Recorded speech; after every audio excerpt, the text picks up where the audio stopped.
കർത്താവിൽ പ്രിയ സഹോദരരെ, ഇന്ന് നമ്മൾ ജീവിതത്തിൽ അനുഭവിച്ചു കൊണ്ടിരിക്കുന്ന ബുദ്ധിമുട്ടുകളും പ്രയാസങ്ങളും ഇല്ലാത്തവരില്ല. പക്ഷേ നമുക്ക് ഓരോ ബുദ്ധിമുട്ടുകളും പ്രയാസങ്ങളും നമ്മുടെ ജീവിതത്തിൽ വരുമ്പോൾ നമ്മൾ ഓരോരുത്തരും ആശ്രയിക്കുന്നത് വിഗ്രഹത്തെയാണ്. അത് കറക്റ്റായിട്ട് നമ്മുടെ 2-ാം പ്രമാണത്തിൽ പറയുന്നുണ്ട്.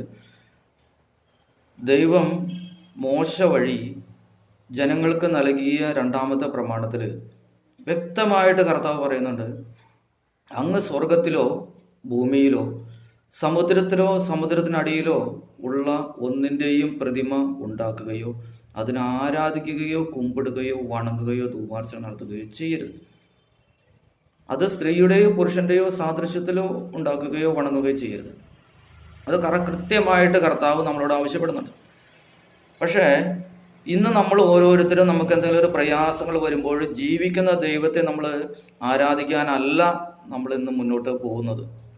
നമ്മൾ ദൈവത്തിലല്ല ആശ്രയിക്കുന്നത്. നമ്മൾ ആശ്രയിക്കുന്നത് വിഗ്രഹങ്ങളിലാണ്. നമ്മൾ ഓടിച്ചെന്ന് വിഗ്രഹത്തിൽ കെട്ടിപ്പിടിക്കുന്നു, വിഗ്രഹത്തിൽ ധൂപാർച്ചന നടത്തുന്നു, വിഗ്രഹത്തിൽ പുഷ്പങ്ങളിൽ അർപ്പിക്കുന്നു, പൂമാല ഇടിയിക്കുന്നു, വിഗ്രഹത്തിൽ നമ്മൾ മെഴുകുതിരി കത്തിക്കുന്നു. എല്ലാം ചെയ്ത് നമ്മൾ ആ വിഗ്രഹത്തിൽ ആശ്രയിക്കുമ്പോൾ നമ്മളിൽ സാത്താൻ നമ്മളിൽ പ്രവേശിക്കുന്നു. ഈ സാത്താൻ പ്രവേശിച്ച് നമുക്ക് കർത്താവിൻ്റെ സെയിം ഇത് തന്നെയാണ്, പവർ തന്നെയാണ് സാത്താനുള്ളത്. അപ്പോൾ നമ്മൾ വിഗ്രഹത്തെ ആരാധിക്കുമ്പോൾ സാത്താൻ അതിൽ സന്തോഷിച്ച് നമുക്ക് എന്ത് ചെയ്യുന്നു? നമ്മൾ എന്ത് മനസ്സിൽ വിചാരിച്ചോ നമുക്ക് നടത്തി തരുന്നു. അത് താൽക്കാലികമായിട്ട് മാത്രം. പക്ഷേ ദൈവത്തിൽ നിങ്ങൾ ആശ്രയിക്കുക, സ്വർഗസ്ഥനായ പിതാവിൽ നിങ്ങൾ വിളിച്ചപേക്ഷിക്കുക, സ്വർഗസ്ഥനായ പിതാവിൽ ആശ്രയിക്കുക.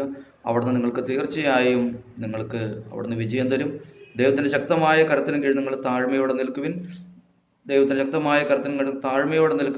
നിങ്ങളുടെ തക്ക സമയത്ത് അവിടുന്ന് ഉയർത്തിക്കൊള്ളും. നിങ്ങളുടെ ഉത്കണ്ഠകളെല്ലാം അവിടുത്തെ ഏൽപ്പിക്കുവിൻ. അവിടുന്ന് നിങ്ങളുടെ കാര്യത്തിൽ ശ്രദ്ധാലുവാണ്. യേശുവേ സ്തോത്രം. യേശുവേ